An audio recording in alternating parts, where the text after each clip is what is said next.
Carenza di personale e di risorse per far fronte alle crescenti richieste di una popolazione sempre più anziana, problemi che mettono in difficoltà le amministrazioni comunali, soprattutto quelle più piccole. Per dare risposte e sostegno, ANCI ha avviato un progetto rivolto ai comuni fino ai 5.000 abitanti, presentato a Cison di Valmarino.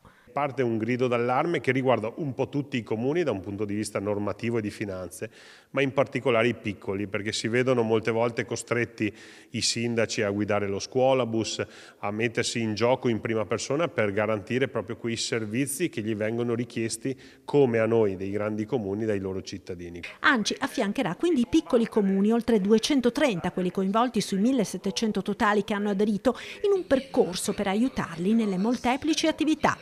Pensiamo per esempio agli appalti su cui i piccoli comuni sono ovviamente in difficoltà, ma anche al bilancio, alla riscossione dei tributi. Ecco, l'idea è che l'associazione dei comuni affianchi le piccole realtà e i piccoli comuni in un percorso per accrescere le competenze, ma anche proprio per aiutarli a fare queste attività. Un progetto che vede l'avvio in 2 realtà del Vicentino.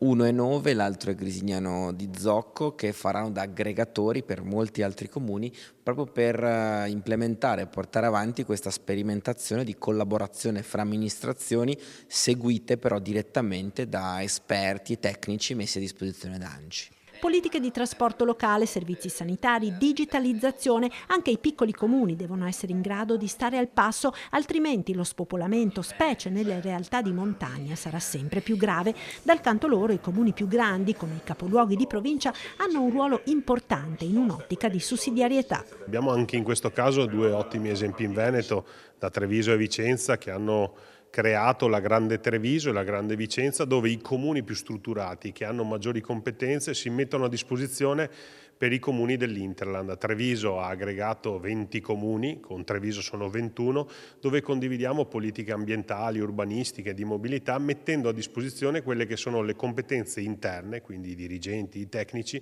che i comuni magari della prima cerchia periferica della città potrebbero non avere a causa di tutti i problemi che sono stati citati oggi.